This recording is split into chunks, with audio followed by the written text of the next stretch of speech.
అసలు ఎలాంటి క్లారిటీ లేకుండా, అసలు టార్గెట్ ఏంటో తెలియకుండా ఇరాన్ మీద యుద్ధాన్ని మొదలెట్టి ప్రపంచాన్ని అస్థిరతలోకి నెట్టేస్తూ ఇప్పటికీ కూడా తన పిచ్చితనాన్ని మానుకొని అమెరికా అధ్యక్షుడు డొనాల్డ్ ట్రంప్ రోజుకో పిచ్చికోత కూసుకుంటూనే పోతున్నారు. ఇరాన్ యుద్ధం మొదలైన నుంచి రోజుకు ఒకటి కదా, గంటకి 7 పిచ్చికోతలు కూసిన సందర్భాలు కూడా ఉన్నాయి. మొత్తం ప్రపంచ నాశనం అయిపోతుంది, ప్రజలు సర్వనాశనం అయిపోతున్నారు, ఎవడో కొందరు కార్పొరేట్లే బాగుపడబోతున్నారు. వాళ్ళ కోసం వీడు ప్రపంచాన్ని అసలు ఏం చేస్తాం? మీకు ఇవన్నీ చూస్తుంటే ఫ్రస్ట్రేషన్ అనిపించట్లే? క్షేత్రస్థాయిలో మీ దగ్గర ఉన్న పరిస్థితి నుంచి మొదలెట్టండి. పెరుగుతున్న ధరలు దగ్గర నుంచి మొదలెడితే చమురు కష్టాలు, డీజిల్ కష్టాలు, గ్యాస్ కష్టాలు, దీన్ని ఆధారపడి ఉన్నటువంటి చిన్న చితక వల్ల బతుకులు కొలాప్స్, ఈవిడి వల్ల ఒక్క పిచ్చోడు తీసుకుంటున్న నిర్ణయం, దాన్ని కనీసం దాన్ని ఏ విధంగానూ కూడా ఆపే ప్రయత్నం చేయలేని మన దేశ నాయకత్వం కూడా దీని గురించి మళ్ళీ మాట్లాడుకుందాం. రోజుకో పిచ్చి కోత, రోజుకో పిచ్చి మాట. తాజాగా మళ్ళీ భారత్ పాకిస్తాన్కి సంబంధించి అప్పుడు జరిగినటువంటి ఒక ఘర్షణ ఏదైతే ఉందో, ఒక స్వల్పకాలిక యుద్ధం లాంటిది, దాని మీద మళ్ళీ ఒక పిచ్చికోత. 5 కోట్ల మంది ప్రజలను, అంటే భారత్ పాకిస్తాన్లో 5 కోట్ల మంది ప్రజలు ప్రాణాలు పోకుండా మీరు కాపాడారు, అవే కర్మభూములుగా మారకుండా మీరు కాపాడారని పాకిస్తాన్ ప్రధానమంత్రి అమెరికా అధ్యక్షుడితో చెప్పారట. పాకిస్తాన్ ప్రధానమంత్రి 5 కోట్ల మందినే కాపాడారన్నారు. నాకు తెలిసి ఆ సంఖ్య ఇంకా ఎక్కువే. 2 అణ్వాయుధ దేశాల మధ్య యుద్ధం కదా, ఎన్ని కోట్ల మంది చనిపోయేవాళ్ళు. ఘర్షణ మొదలై యుద్ధం స్టార్ట్ అవ్వగానే నెక్స్ట్ ఇంక అనుభవాలు వేసేసుకుంటారా బాబు?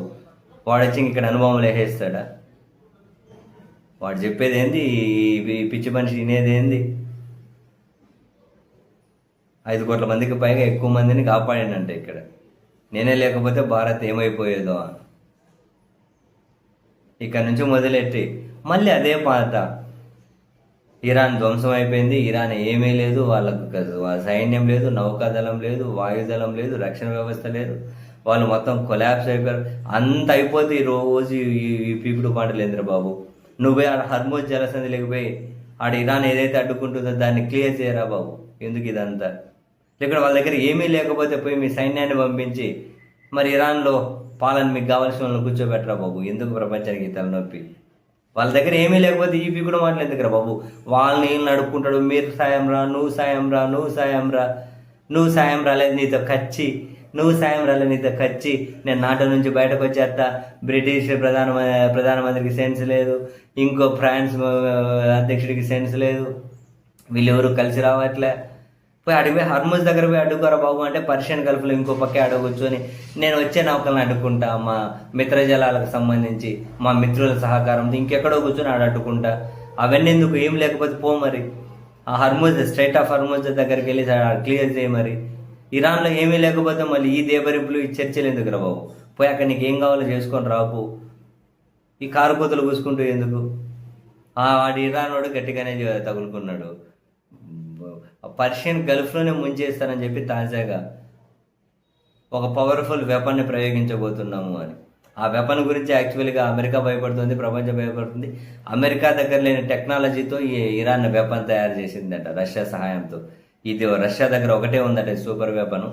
2006లోనే ఇరాన్ దీన్ని ప్రయోగించిందట, ఇరాన్ దగ్గర ఉందట. దాన్ని అడ్డుకోవడం అమెరికా వల్ల కాదట. సో అది నీళ్ళ లోపల నుంచి, నీళ్ళ లోపలే 360 కిలోమీటర్ల స్పీడ్తో వెళ్తుందట. అది చాలా పవర్ఫుల్ అట. దాన్ని ప్రయోగిస్తాం, శత్రువులను ఈ భూగర్భ జలాల్లో సమాధి చేయబోతున్నామని ఇరాన్ చెబితే ఉలుకులే పలుకులే, వాళ్ళదంతా నాశనం అయిపోయింది. ఇవి ఎక్కడో కూర్చొని నువ్వేదో సముద్ర దొంగలాగా అడ్డుకోవడం ఎందుకు?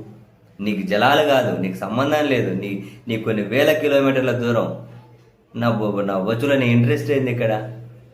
ప్రపంచం ఇప్పుడు మనోళ్ళు అది ఇది గతిలో ఏం నోరు తెరవలేరు. మళ్ళీ కమర్షియల్ గ్యాస్ సిలిండర్ల మీద ఏకంగా 1000 రూపాయలు పెంచారు, 993 రూపాయలు. జనాల మీద భారం వేసి చేతులు తిప్పుకుంటూ డైలాగులు చెబుతారు ఎన్నికలు వస్తే. దాన్ని నమ్మే జనం నాశనం అయిపోతారు అందరు కట్టగట్టుకొని. ఎవరేం చేసేది ఉంది? కానీ అదే నాశనం అయిపోయి అందరు కట్టగట్టుకొని ఏం చేసేది ఉంది? ఒక విషయంలో ఇన్వాల్వ్ అవ్వలేము, ఒక విషయంలో స్వతంత్ర నిర్ణయాలు తీసుకునే పరిస్థితి లేదు. ఆ పిచ్చోడేమో ఎక్కడో కూర్చొని రోజుకు ఒక్కోతో కూర్చో ఉంటాడు.